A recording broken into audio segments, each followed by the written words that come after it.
On September 7, 2012, Faith Hedgepath, a promising 19-year-old student at the University of North Carolina, Chapel Hill, was brutally murdered in her apartment. Her life, full of potential and ambition, was abruptly and violently taken from her. Despite multiple theories, false leads, and a decade-long investigation, Faith's family and friends were left with only questions and the haunting memory of a young life cut short. What should have been a bright future for Faith, a college student pursuing her dreams of becoming a teacher or a doctor, was shattered in a senseless act of violence. The case would remain unsolved for years, clouded in confusion, secrecy, and missed opportunities. Yet in 2021, after nearly a decade of silence, a shocking breakthrough would change everything. Welcome. This is Crime Uncovered, where every case has a story, and the truth is often stranger and darker than fiction. If you yet to subscribe to my channel, kindly do so to stay updated on the latest crime we would uncover next. Faith Hedgepath was born in 1992 in Warren County, North Carolina. Raised in a single-parent home by her mother, Connie, Faith grew up surrounded by struggles, but was always a beacon of hope and resilience for her family. Her mother named her Faith to symbolize her hope and strength to overcome challenges in their difficult life. Faith's journey wasn't easy, but she was determined to break the cycle and achieve something remarkable. She was active in school, excelling academically, participating in cheerleading, and contributing to her community.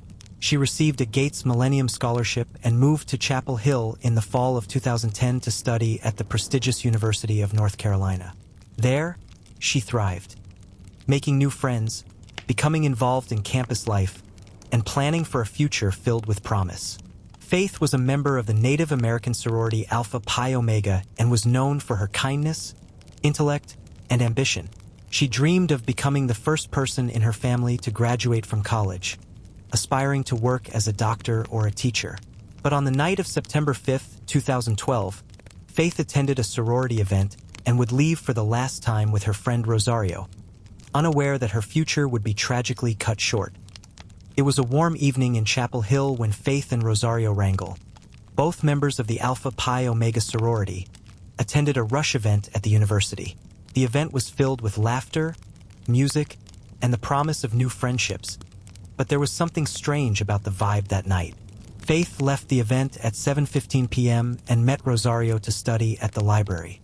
The two friends were diligently working on their studies until 9 p.m., when Faith took a moment to send a text to her father, updating him about her plans and excited about her future.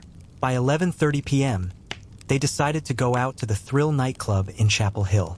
They arrived at 12:40 a.m., and for about an hour and a half, they talked, danced, and enjoyed themselves, captured by the energy of the night. However, Rosario soon began to feel unwell, so the two left the club around 2 a.m. They went back to their apartment, expecting a quiet night in. But something strange happened when they returned to the apartment. Faith's phone sent a text to Rosario's ex-boyfriend, Brandon Edwards, at 3:40 a.m., asking him to come over. The message read, "Hey B, could you please come over here? Rosario really needs you more. Tell her you care." This was odd. Why would Faith be texting Brandon, a person who wasn't in her immediate circle, asking him to comfort Rosario? The text was followed by another at 3:43 a.m. correcting the word. Then, perhaps a typo, it was the last known activity on Faith's phone. Rosario, thinking Faith was asleep, left the apartment at 4:25 a.m., leaving Faith alone. She didn't know that this would be the last time she would see her friend alive. Later that morning, at 10:30 a.m., Rosario tried calling Faith again, but when she didn't answer, a sense of dread settled over her. She called Marisol, and together they returned to the apartment, fearing something was terribly wrong. Upon entering the apartment, they were horrified by what they saw. Faith's body was lying on the floor, covered in blood, a blanket partially covering her. Rosario immediately called 911, her voice shaking with fear and confusion. The operator instructed her to check Faith's breathing, but Rosario hesitated. Could she truly be gone? Faith had been murdered, The discovery of Faith's body sent shockwaves through the campus and the local community. The Chapel Hill police began their investigation, but what seemed like a straightforward case soon became a maze of confusion and dead ends. Several leads that seemed promising fizzled out, and police were met with contradictory statements from those close to Faith. Her friends and acquaintances were left wondering who could have done this to someone so full of life and promise. One of the first suspects was Eric Taco Jones, an ex-boyfriend of Rosario. Jones had a history of domestic violence, and there were reports that he had threatened Faith before. An acquaintance of Jones even texted the night before the murder, "Forgive me for what I am about to do," which was later shared on his Twitter account. His social media profile, with messages like, "Dear Lord, forgive me for all my sins," raised further suspicion. Despite all these red flags, DNA tests from Jones did not match the evidence at the crime scene, and he was eventually cleared as a suspect. This left investigators with nothing but more questions. As the investigation continued, the strange 911 call made by Rosario raised more suspicions. During the call, Rosario referred to Faith as "my friend," rather than using her name. This seemed like an odd choice and led some to question whether Rosario was hiding something or not being entirely forthcoming.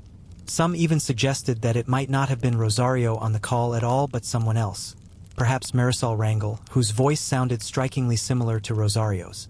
Another strange clue was found near the crime scene, a torn piece of paper with the words, "I'm not stupid jealous," scrawled in angry, rushed handwriting. Who left this note and what did it mean? Experts would later suggest that the note could have been a desperate attempt by the killer to mislead investigators, but no one could say for sure. Faith's body was brutally beaten, and the crime scene was filled with disturbing evidence.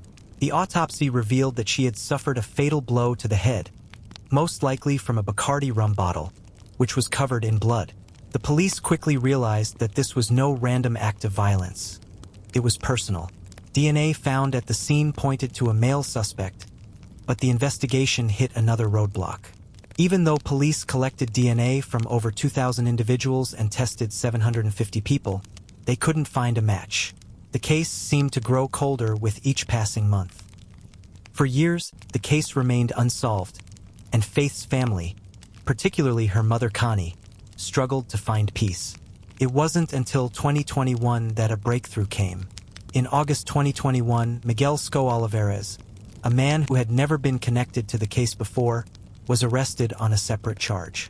After DNA samples were taken from him, it was discovered that his DNA matched the evidence found at the crime scene.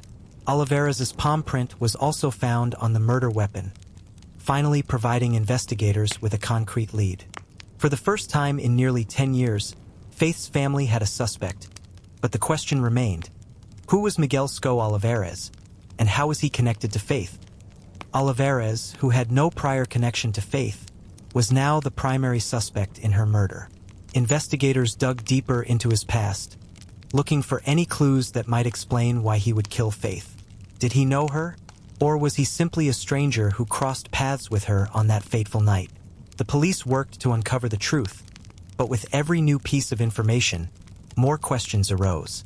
Olivares' arrest marked a turning point in the case, but it also led to new theories about what happened that night. Some speculated that Olivares was acting alone, while others believed that there might have been other people involved. Was Faith's death truly a random act of violence, or was it the culmination of a deeper, more sinister plot?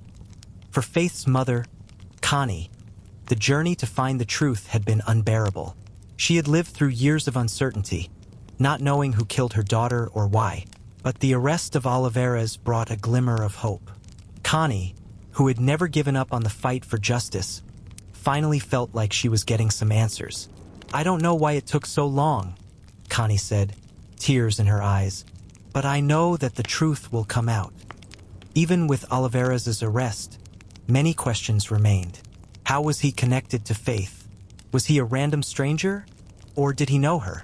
Was he involved with other suspects like Rosario or someone else close to Faith? And what about the mysterious note and the strange 911 call? Were these red herrings or clues left behind by the killer? As the case continued to unfold, Faith's family remained hopeful that justice would finally be served. The mystery of Faith Hedgepath's death may have taken nearly a decade to solve, but the truth was finally within reach. Even with Oliveira's arrest, many questions remained. How was he connected to Faith? Was he a random stranger, or did he know her? Was he involved with other suspects like Rosario or someone else close to Faith? And what about the mysterious note and the strange 911 call? Were these red herrings or clues left behind by the killer? As the case continued to unfold, Faith's family remained hopeful that justice would finally be served. The mystery of Faith Hedgepath's death may have taken nearly a decade to solve, but the truth was finally within reach. If you found this case as chilling and mysterious as we did, make sure to like, subscribe, and hit the notification bell for more true crime stories. Don't miss out on future cases, updates, and deep dives into unsolved mysteries. What do you think really happened to Faith Hedgepath? Let us know your thoughts in the comments below.